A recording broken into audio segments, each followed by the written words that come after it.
E se a batalha contra o açúcar no sangue não tivesse começado em um laboratório, em uma sala de reuniões farmacêutica ou em uma clínica moderna, mas há milhares de anos nas páginas das Escrituras?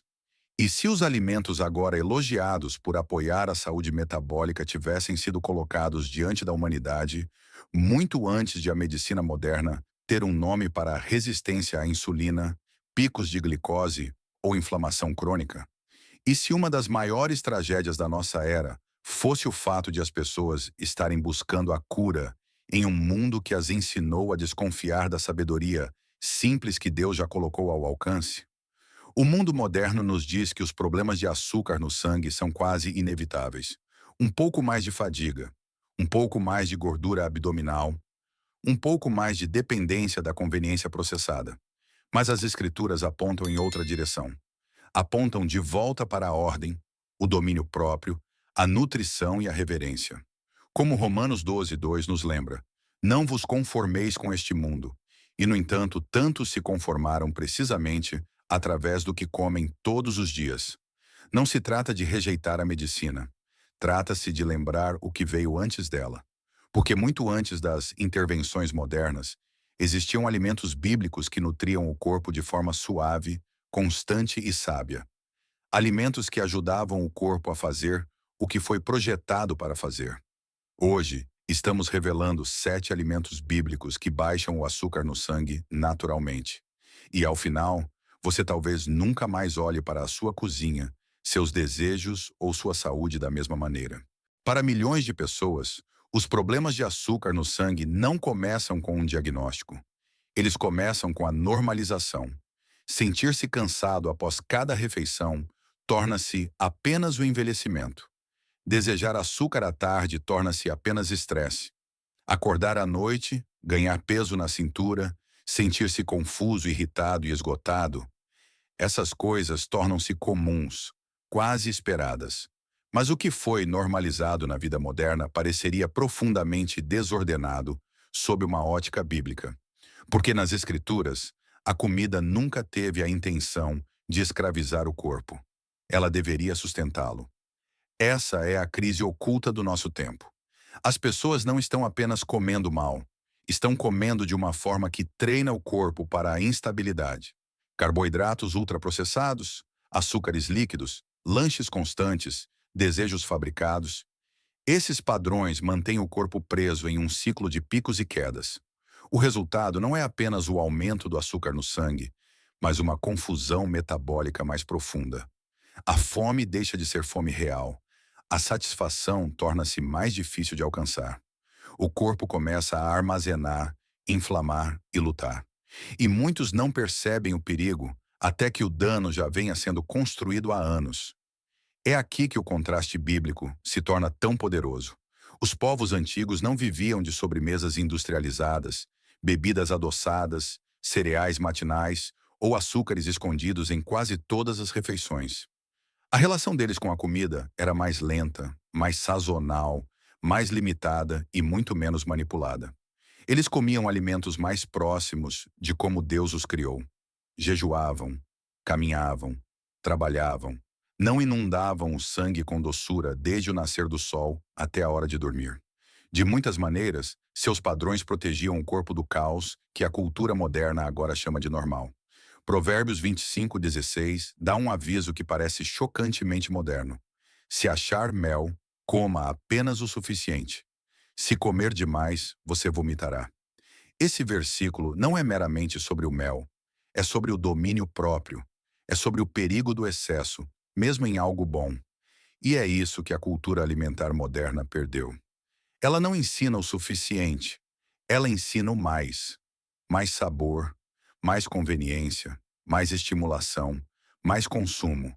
O sistema lucra quando as pessoas perdem a capacidade de parar. Portanto, antes mesmo de revelarmos o primeiro alimento bíblico, uma verdade deve estar clara. Esta luta não é apenas sobre o açúcar em si. É sobre um modo de vida que empurra o corpo para longe da estabilidade e para um estresse metabólico constante. E uma vez que isso acontece, o corpo começa a clamar através de sintomas que as pessoas modernas aprenderam a ignorar. Os 7 alimentos que estamos prestes a descobrir são importantes porque movem-se na direção oposta. Eles não superestimulam o corpo. Eles o apoiam. Eles não criam caos. Eles ajudam a restaurar a ordem. E o primeiro deles pode ser o mais negligenciado de todos. O primeiro alimento bíblico não é doce, modismo ou dramático. É o azeite de oliva, um dos alimentos mais repetidos, honrados e simbolicamente ricos de todas as Escrituras. Era usado para unção, cura, nutrição e luz. Mas o que é surpreendente é como ele se posiciona perfeitamente contra o caos metabólico da dieta moderna. Enquanto o sistema alimentar de hoje inunda as pessoas com óleos de sementes industriais, gorduras ultraprocessadas e conveniências inflamatórias, o azeite representa algo mais antigo, mais limpo e mais estável. Ele não ataca o corpo com confusão. Ele apoia o corpo com equilíbrio. Para o açúcar no sangue, isso importa mais do que a maioria das pessoas percebe. Uma das razões pelas quais os padrões alimentares modernos criam instabilidade na glicose não é apenas por causa do açúcar, mas porque as refeições são frequentemente despojadas do tipo de gorduras naturais e satisfatórias que retardam a digestão e reduzem picos acentuados.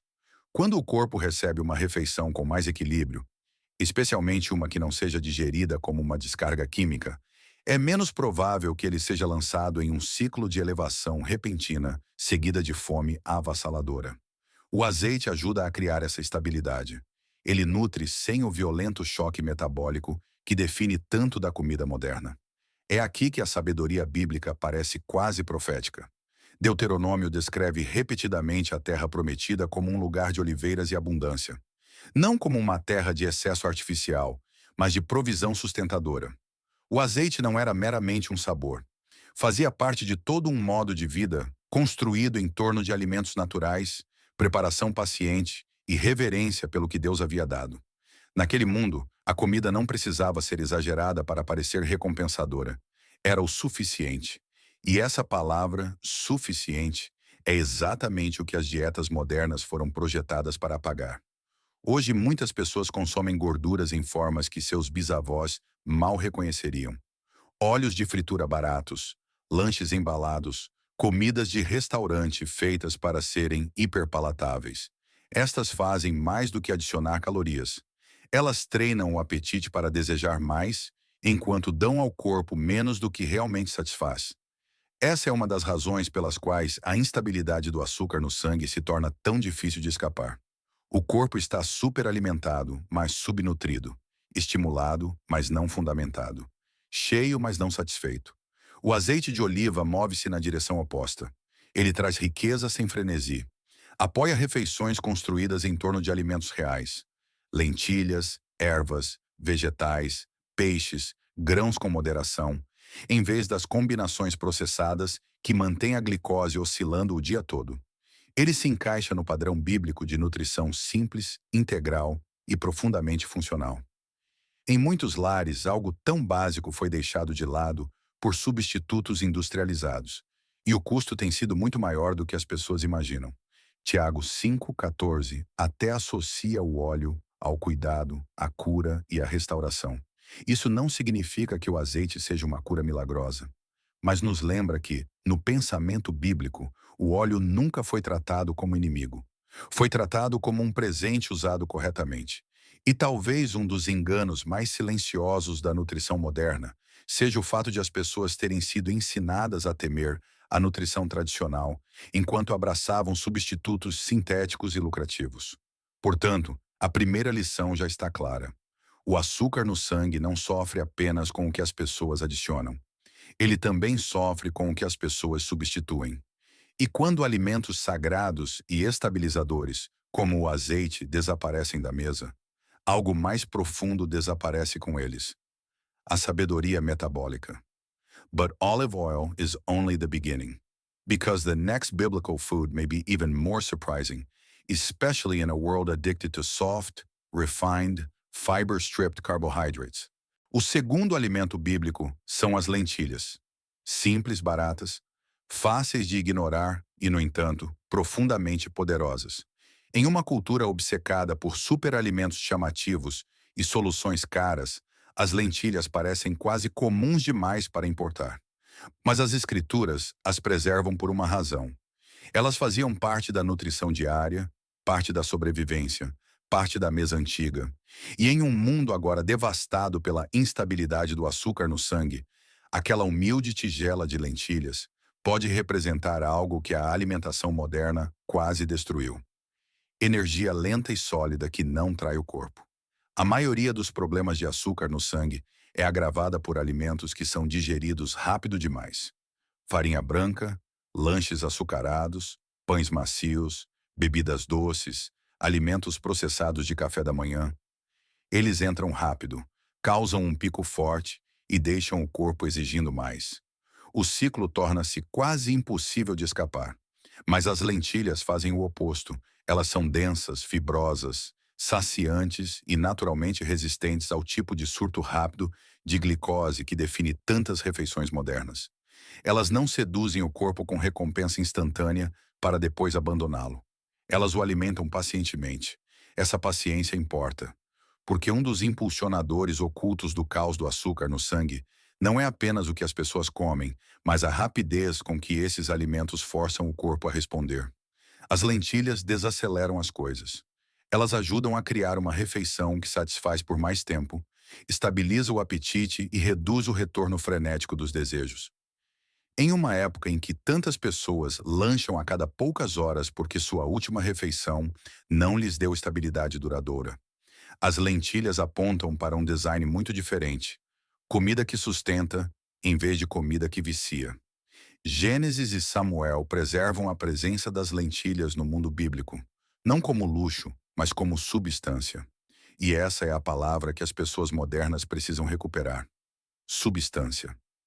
Grande parte da comida de hoje é projetada para ser irresistível, mas insubstancial. Estimula o prazer sem criar satisfação real. Enche a boca, não o corpo. As lentilhas pertencem a uma categoria de alimentos em extinção, que exige mastigação, digestão, paciência e tempo. Elas não são entretenimento.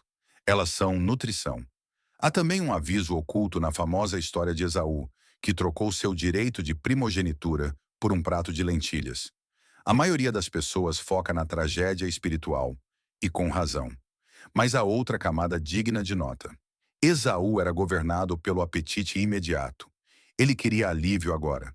Escolheu o que seu corpo exigia no momento em vez de algo muito mais valioso. Esse padrão é dolorosamente moderno.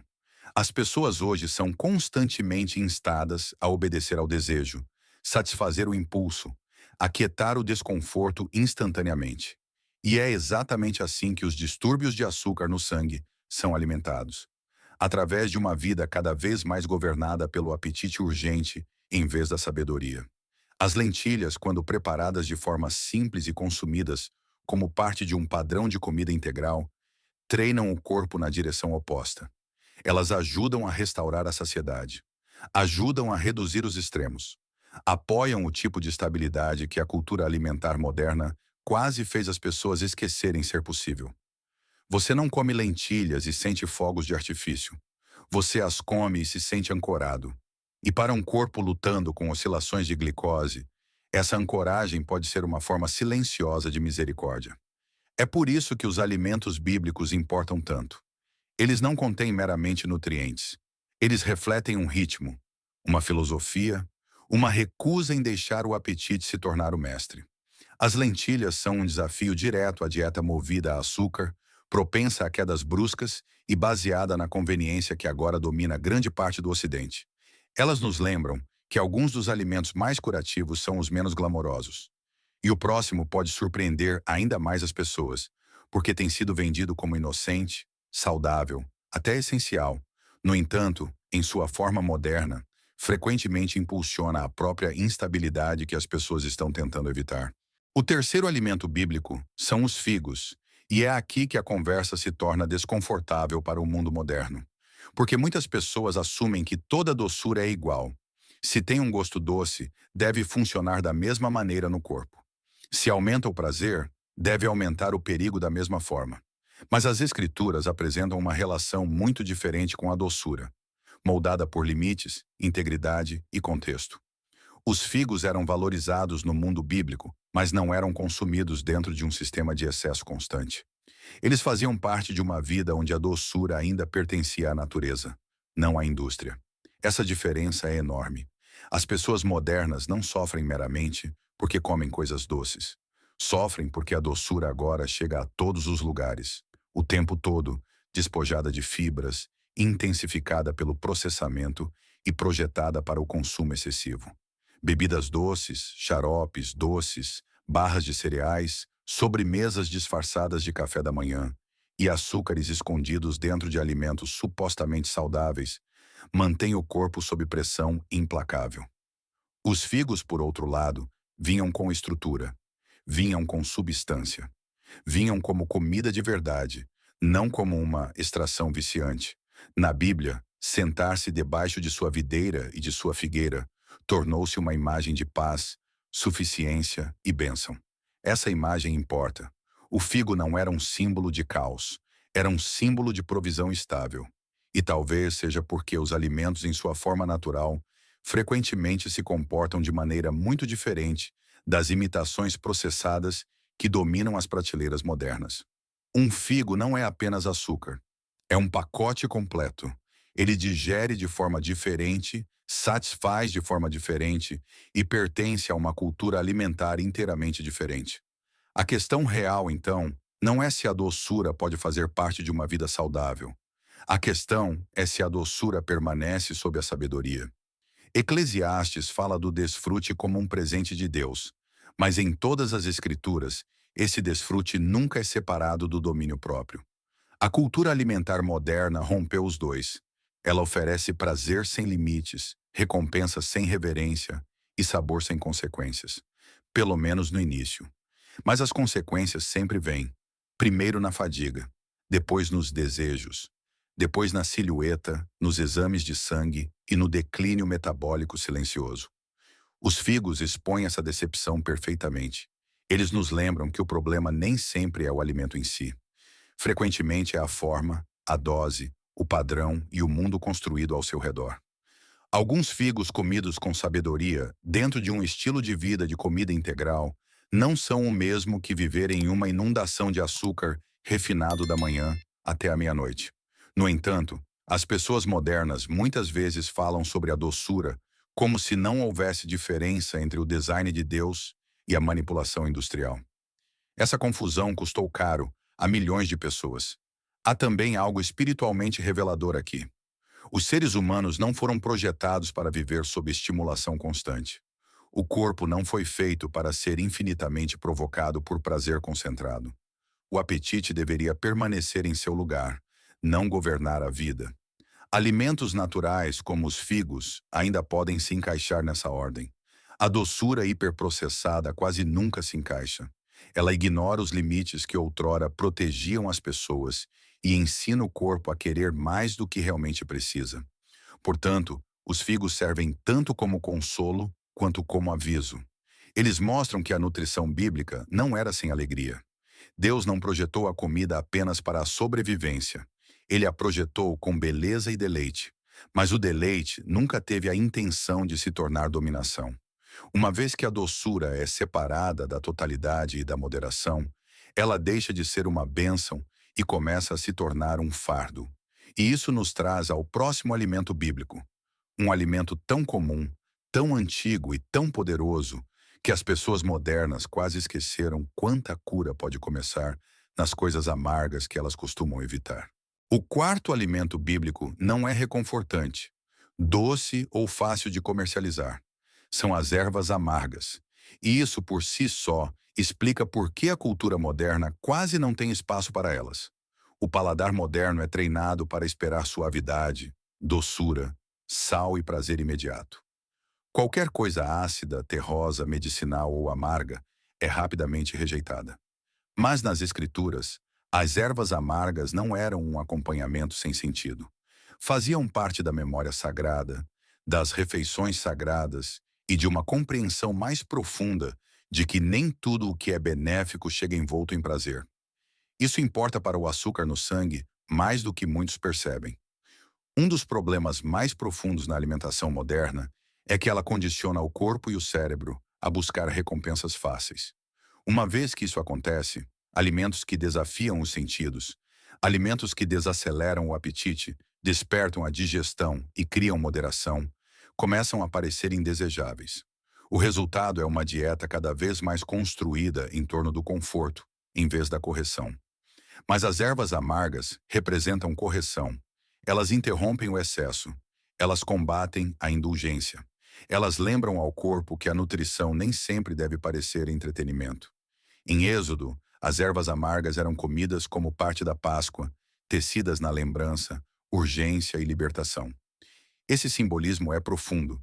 O amargor não foi excluído da refeição sagrada. Foi incluído. Tinha significado. Ensinava algo.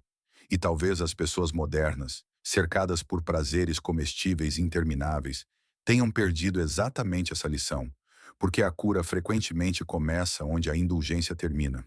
Começa quando o paladar é retreinado, quando o corpo não é mais mimado até a disfunção, e quando a comida deixa de existir apenas para satisfazer o desejo. As ervas amargas e as folhas amargas têm sido associadas em diversas culturas tradicionais ao apoio digestivo, à regulação do apetite e ao retorno ao equilíbrio após o excesso. Fosse através de ervas silvestres, folhas picantes ou preparações herbais, o princípio era sempre semelhante. O amargor ajuda a restaurar a seriedade à mesa. Ele quebra o ciclo da doçura perseguindo a doçura. Ele sinaliza ao corpo de forma diferente. Cria espaço entre o desejo e o consumo. E em uma vida dominada por oscilações de açúcar no sangue, esse espaço pode ser incrivelmente valioso. As dietas modernas fazem o oposto. Elas removem o amargor quase completamente. Os vegetais são escondidos, adoçados, fritos, afogados em molhos ou substituídos por completo. As crianças crescem aprendendo que as verduras reais são um castigo e a doçura industrializada é o normal. Os adultos continuam o mesmo padrão, apenas em formas mais sofisticadas. A tragédia não é apenas nutricional, é espiritual. Uma civilização inteira foi treinada para desconfiar do que é bom se isso não trouxer prazer instantâneo. As ervas amargas confrontam essa decepção. Elas lembram as pessoas que algumas das coisas mais úteis na vida não agradam à carne de início. Elas a disciplinam. E a estabilidade do açúcar no sangue frequentemente exige exatamente esse tipo de disciplina. Não inanição, não medo, mas a restauração da ordem sobre o apetite.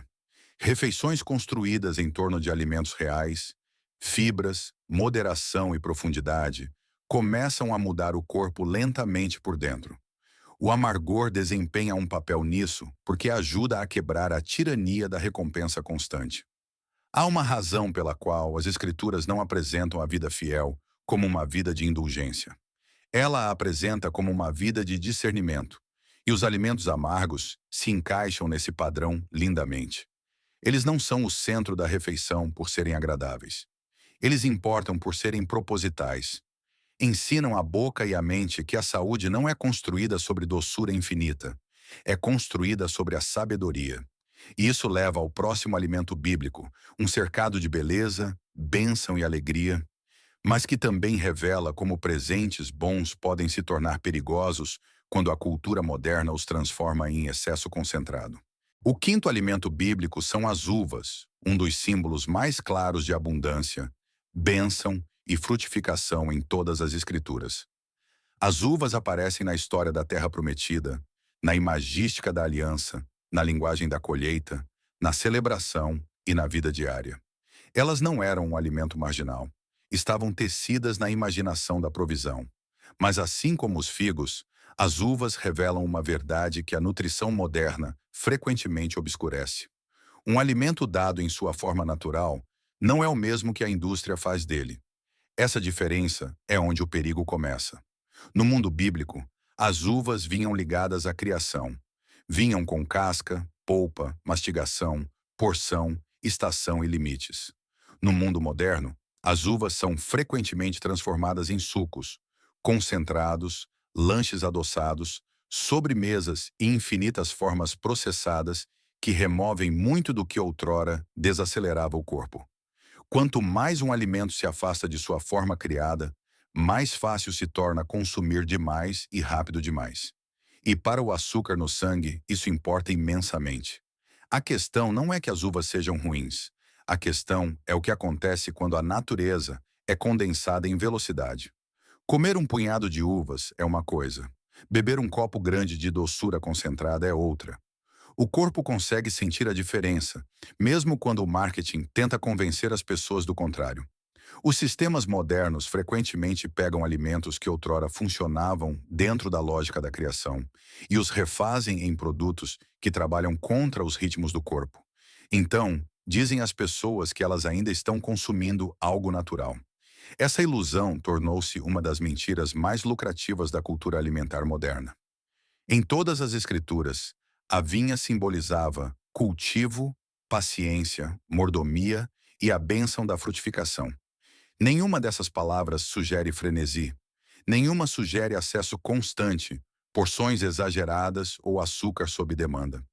As uvas pertenciam a um mundo onde a comida tinha contexto. Esse contexto protegia as pessoas.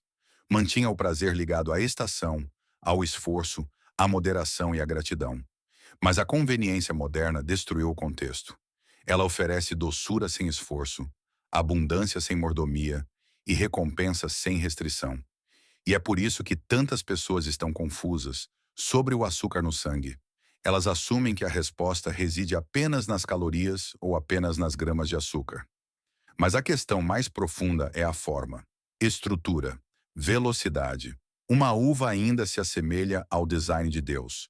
Uma garrafa de produto adoçado à base de uva muitas vezes se assemelha a um sistema projetado para ignorar as proteções integradas do corpo. É por isso que duas coisas que parecem semelhantes no rótulo podem se comportar de forma tão diferente na vida real. Uma nutre dentro de limites, a outra acelera o desejo. Há também uma lição espiritual escondida aqui. A bênção torna-se perigosa quando é separada da reverência.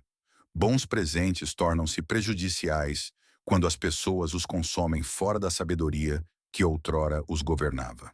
Isso é verdade não apenas para as uvas, mas para quase todos os alimentos que as Escrituras apresentam com honra. O problema raramente é a provisão de Deus. O problema é o excesso humano.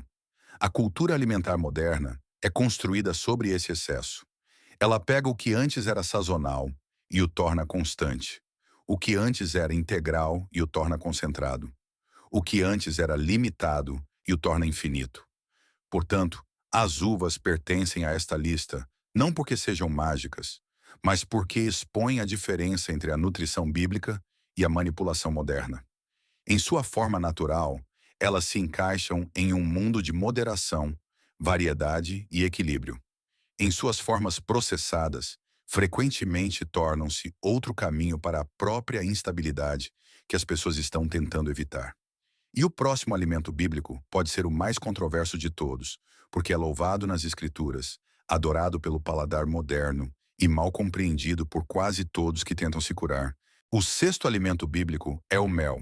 E nenhum outro alimento nesta lista revela a tensão entre presente e excesso de forma tão clara. As Escrituras falam do mel com beleza, abundância e deleite. A terra prometida foi descrita como uma terra que mana leite e mel. O mel aparece como um sinal de bondade, riqueza e provisão divina. Mas a Bíblia também faz algo que a cultura alimentar moderna quase nunca faz. Avisa as pessoas para não exagerarem. Esse aviso é tudo.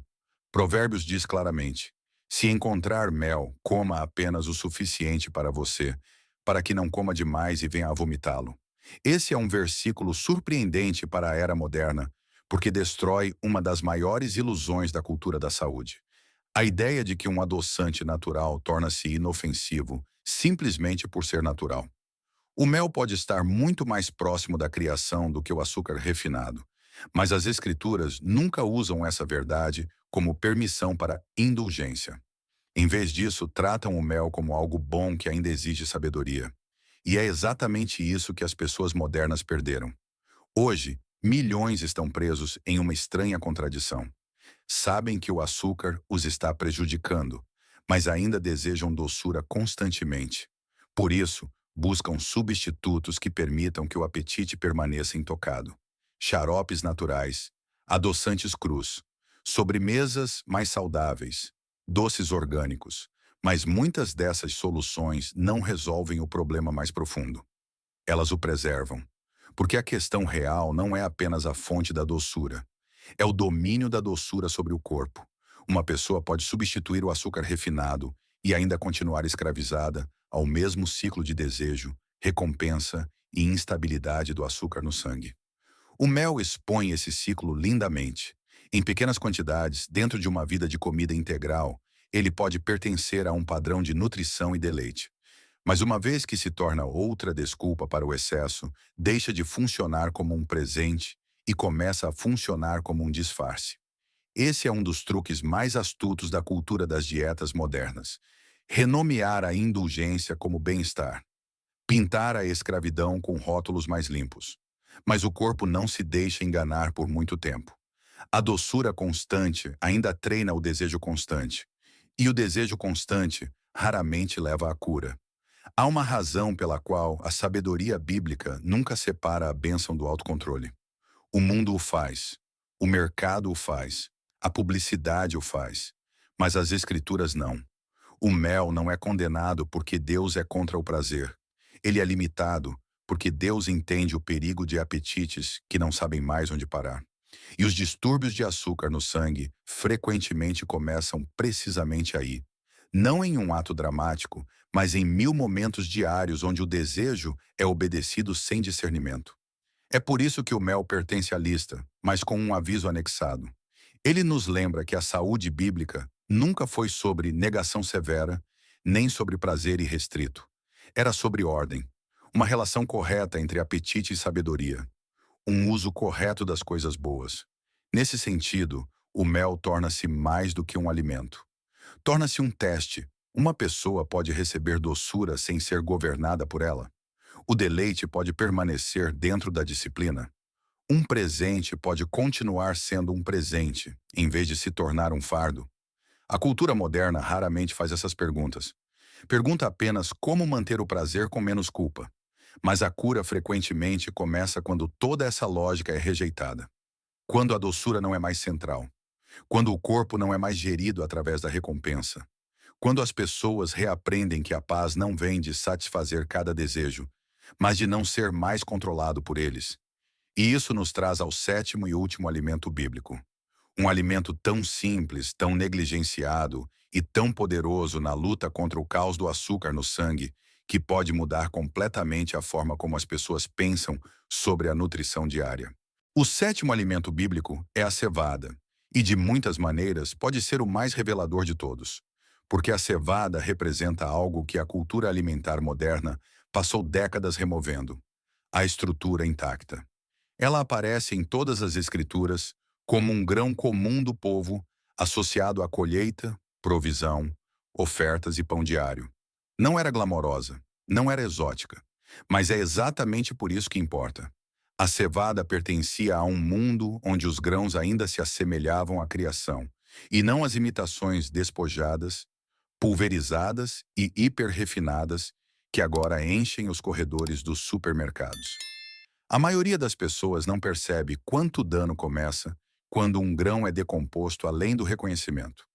Uma vez que a fibra é removida, a textura suavizada e a estrutura reduzida a um amido de digestão rápida, o corpo é forçado a responder de forma diferente. O que outrora nutria lentamente agora inunda rapidamente. O que outrora satisfazia agora desaparece depressa. O que outrora apoiava a estabilidade agora incentiva picos, quedas e uma fome renovada. Esta é uma das tragédias ocultas da mesa moderna. Ela não apenas adicionou açúcar. Ela transformou alimentos básicos em comportamentos semelhantes ao do açúcar. A cevada posiciona-se contra todo esse sistema. Ela é densa, substancial e mais lenta. Exige mais da digestão. Permanece por mais tempo. Encaixa-se na lógica antiga da nutrição, em vez da lógica moderna da gratificação instantânea. E essa diferença é crucial para o açúcar no sangue, porque a cura muitas vezes tem menos a ver com a descoberta de um ingrediente milagroso e mais com o retorno a alimentos que não levam o corpo ao pânico. A cevada é um desses alimentos. Ela não promete excitação. Ela oferece constância. Nas Escrituras, a cevada frequentemente aparece em momentos de provisão humilde. Estava associada aos pobres, aos lares comuns, à misericórdia básica do suficiente. E talvez isso seja parte do seu poder. O marketing de alimentos moderno treina as pessoas para buscar saúde em pós-caros, extratos raros e soluções de marca. Mas a saúde bíblica continua apontando para alimentos humildes. Lentilhas, azeite, ervas, cevada. Alimentos que não criam espetáculo, mas criam estabilidade. A lógica do reino é diferente da lógica do mercado. O mundo vem de complexidade. Deus frequentemente trabalha através da simplicidade. Há também algo profundamente simbólico na aspereza da cevada. Ela não foi suavizada para a sedução. Não foi projetada para derreter instantaneamente na língua. Ela resiste à exigência moderna de que toda comida seja sem esforço, reconfortante e imediatamente prazerosa. Dessa forma, a cevada faz mais do que nutrir o corpo. Ela confronta o apetite. Ela lembra às pessoas que a comida real frequentemente vem com textura, resistência e paciência. E essas qualidades não são obstáculos para a cura. Elas fazem parte dela. A dieta moderna fez o oposto. Refinou os grãos até que se comportassem como sistemas de entrega de glicose. E então construiu culturas inteiras de alimentação ao redor deles. Pães que são digeridos quase instantaneamente. Alimentos de café da manhã que causam picos antes mesmo do dia começar. Lanches feitos de amido pulverizado, açúcar e gorduras industriais.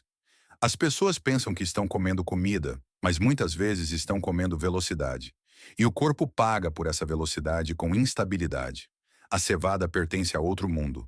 Um mundo onde o pão era mais pesado, as refeições duravam mais e a saciedade ainda significava algo. Um mundo onde o grão ainda não havia sido transformado em um instrumento de consumo excessivo.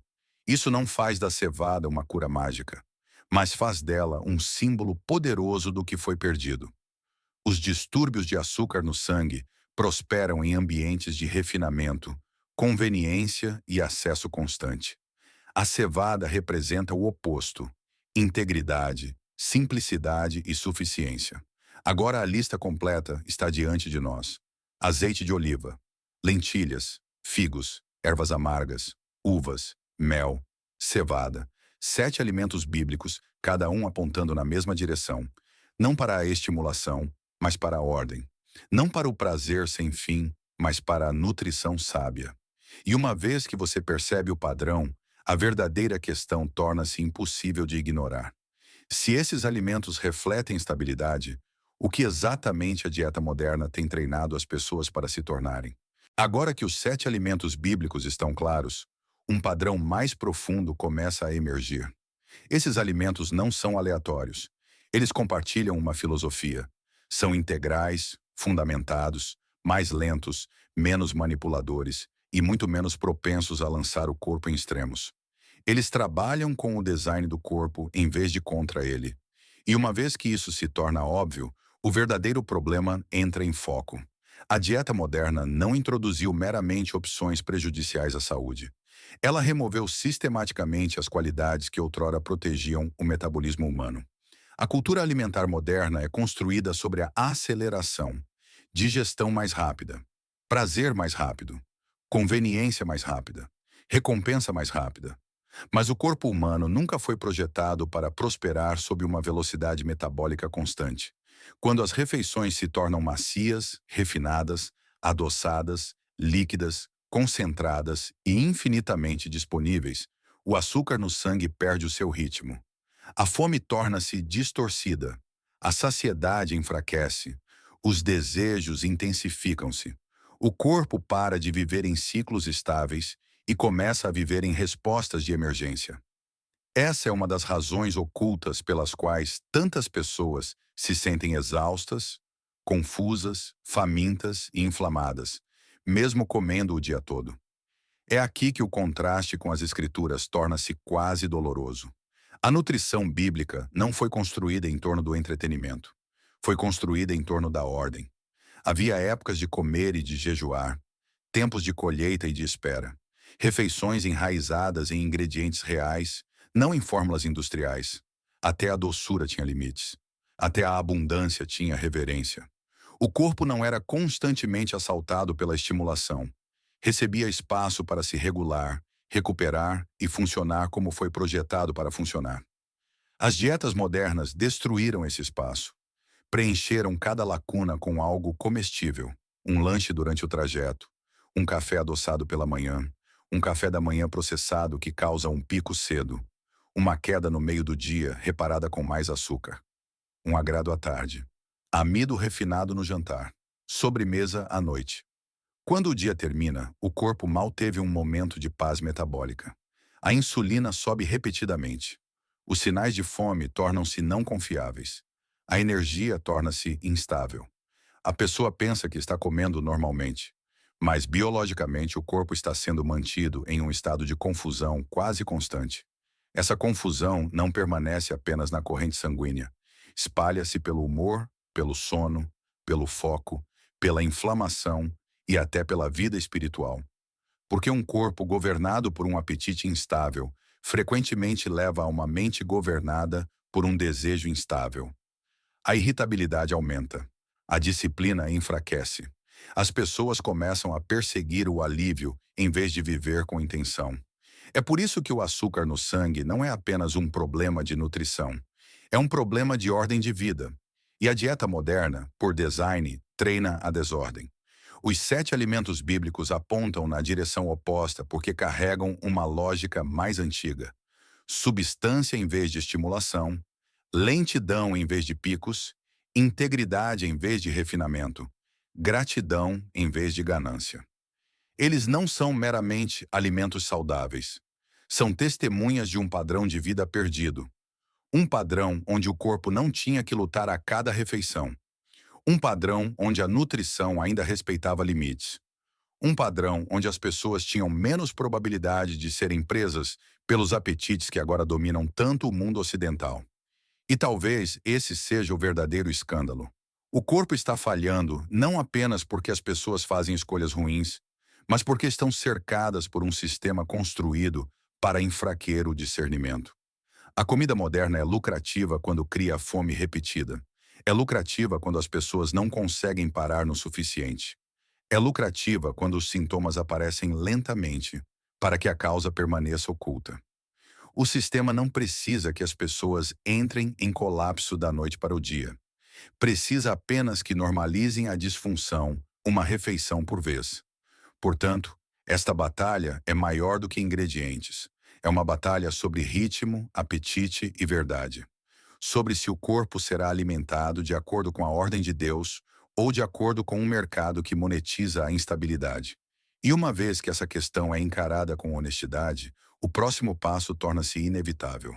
Se a cura é possível, ela exigirá mais do que adicionar alguns alimentos antigos. Exigirá o retorno a um padrão antigo. A esta altura, a mensagem deve ser impossível de ignorar. A resposta nunca esteve escondida em um único alimento milagroso. Estava escondida em um padrão. Azeite de oliva, lentilhas, figos, ervas amargas, uvas, mel, cevada. Cada um importa, mas o seu poder mais profundo vem do que revelam juntos. Eles pertencem a uma forma de comer e viver que as pessoas modernas abandonaram em grande parte. Uma forma construída sobre simplicidade, moderação, estrutura natural, gratidão e ritmo. Esse é o padrão que ajudou a proteger o corpo muito antes de a medicina moderna aprender o quão profundamente o açúcar no sangue afeta quase tudo. A tragédia é que muitas pessoas agora tentam se curar, mantendo a mesma lógica moderna intacta. Querem um melhor nível de açúcar no sangue, mas não querem abrir mão dos lanches constantes. Querem uma energia mais estável, mas ainda vivem de alimentos de conveniência refinados. Querem a cura, mas apenas se a cura não interferir no conforto. E é aí que o conflito real começa. Porque a saúde bíblica não lisonjeia o apetite moderno. Ela o confronta. Ela chama as pessoas de volta ao autocontrole, à paciência e a reverência pelo corpo como algo confiado por Deus, não algo a ser alimentado de acordo com o impulso. É por isso que o jejum importa tanto na cosmovisão bíblica. O jejum nunca foi apenas um desempenho religioso. Foi também uma rejeição radical do apetite como mestre. Ensinou à alma e ao corpo que o desejo não merece obediência automática. Essa lição é urgentemente necessária hoje, porque o caos do açúcar no sangue é frequentemente agravado por uma vida na qual o corpo nunca tem permissão para descansar da estimulação. Comer constantemente tornou-se o normal. No entanto, o corpo não foi projetado para uma ingestão interminável. Períodos de pausa, simplicidade e moderação restauram algo mais profundo do que o metabolismo. Eles restauram a ordem. O princípio do sábado aponta na mesma direção. O descanso não é preguiça, o descanso é alinhamento. Um corpo preso no estresse, na velocidade, no sono ruim e no consumo constante luta para regular qualquer coisa bem. As pessoas modernas muitas vezes pensam apenas na comida, mas o açúcar no sangue também é moldado pelo ritmo da própria vida. A exaustão alimenta os desejos. O estresse crônico empurra o corpo para o desequilíbrio. A falta de sono enfraquece o julgamento e intensifica a fome. Um padrão bíblico aborda tudo isso porque nunca isola o corpo da alma ou a comida do ritmo maior da vida. É por isso que retornar à sabedoria bíblica não significa fingir que vivemos no mundo antigo. Significa recuperar os princípios que a modernidade enterrou. Coma alimentos mais próximos de como Deus os criou. Deixe que as refeições sejam substanciais em vez de viciantes. Respeite a fome, mas não a adore. Deixe que a doçura permaneça ocasional, não constante. Acolha as coisas amargas que retreinam o apetite. Adote alimentos com fibras, textura e paciência. Pare de cercar o corpo com tentações intermináveis disfarçadas de conveniência. E, acima de tudo, lembre-se de que o corpo muitas vezes cura melhor quando o caos é removido, e não apenas quando intervenções são adicionadas. 1 Coríntios 10:31 diz que, quer comais, quer bebais, fazei tudo para a glória de Deus. Esse versículo muda tudo. Significa que comer não é algo neutro. Não é meramente mecânico. É espiritual. É um dos lugares diários onde a adoração, a disciplina e a sabedoria ou se unem ou desmoronam. Quando as pessoas comem de uma forma que honra o design, estão fazendo mais do que gerenciar sintomas. Estão participando da ordem. E a ordem é exatamente o que a instabilidade do açúcar no sangue perdeu. Portanto, o padrão bíblico que as pessoas modernas devem recuperar não é a perfeição. É o alinhamento. É a decisão humilde de parar de deixar o mundo ensinar ao corpo como viver. É a coragem de retornar à sabedoria antiga em uma cultura viciada na novidade. É o reconhecimento de que muitas das respostas nunca foram verdadeiramente perdidas. Elas apenas foram feitas parecer simples demais para importar. E isso nos traz a pergunta final. Se esses alimentos e ritmos antigos apontavam para a estabilidade o tempo todo, o que acontece quando uma pessoa finalmente para de ignorá-los? O que acontece não é a perfeição instantânea, nem mágica, nem uma transformação dramática da noite para o dia que apaga todas as consequências de anos de danos.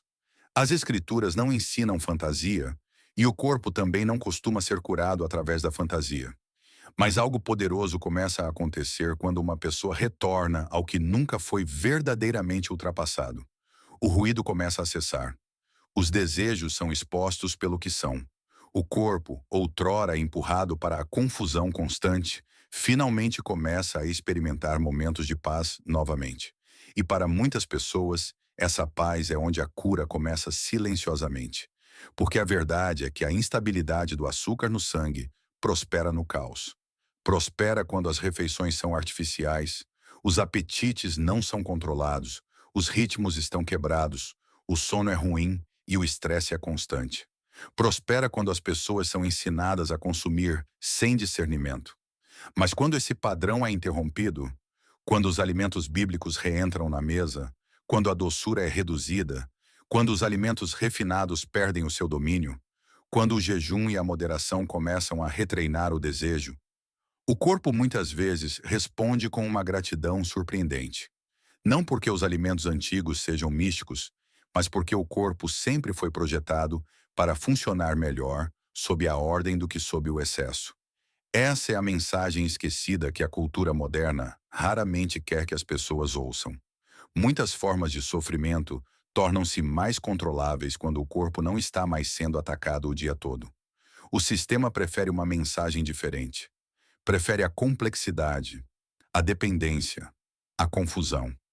Prefere pessoas que se sentem impotentes sem o próximo produto, o próximo lanche, a próxima intervenção, a próxima promessa. Mas a sabedoria bíblica restaura a responsabilidade. Lembra as pessoas que as escolhas diárias importam, que a disciplina importa, que a reverência importa e que alguns dos pontos de virada mais poderosos começam na cozinha muito antes de aparecerem no consultório médico. Há também um aviso mais profundo aqui. Se uma sociedade continua zombando do domínio próprio, desprezando a simplicidade e adorando o apetite, não deveria se surpreender quando a doença se torna o normal. Uma cultura que não consegue dizer não a si mesma acabará pagando um preço no corpo e na alma. Isso não é castigo em algum sentido raso. É consequência. Na criação está embutida uma espécie de estrutura moral. O excesso corrói, a desordem confunde, a indulgência enfraquece e a sabedoria protege. As Escrituras têm sussurrado essa verdade há gerações, enquanto a vida moderna tem gritado o oposto. E, no entanto, o final ainda é cheio de esperança, porque nunca é tarde demais para começar a mover-se em outra direção. Uma refeição pode se tornar um novo hábito.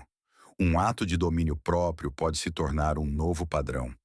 Uma temporada de retorno à nutrição simples, integral e bíblica pode começar a desfazer padrões que antes pareciam permanentes. Não, nem todas as condições desaparecem. Nem todas as consequências podem ser apagadas imediatamente. Mas o corpo muitas vezes melhora quando é finalmente tratado com a seriedade e a misericórdia que merece. Portanto, lembre-se dos 7 alimentos: azeite de oliva, lentilhas, figos, ervas amargas, uvas, mel, cevada. Não como uma superstição, não como um substituto para cuidados médicos sábios, mas como sinais que apontam de volta para uma verdade mais antiga. O design de Deus nunca foi tolo, e quanto mais a humanidade se afasta dele, mais desordem ela cria. Esses alimentos importam porque revelam um padrão de estabilidade que a cultura moderna quase esqueceu. A questão real agora não é se a sabedoria bíblica ainda tem valor. A questão real é quanto sofrimento as pessoas continuarão a normalizar antes de finalmente admitirem que os caminhos antigos não eram nada primitivos. Eles eram protetores, eram inteligentes, eram misericordiosos. E em uma época em que os problemas de açúcar no sangue estão aumentando mais rápido do que nunca, essa misericórdia pode ser mais urgente do que a maioria das pessoas percebe. Se esta mensagem abriu seus olhos, inscreva-se e continue conosco. Porque o próximo alimento esquecido, o próximo padrão bíblico enterrado e a próxima verdade que a cultura moderna tentou substituir podem ser os que o seu corpo estava esperando o tempo todo.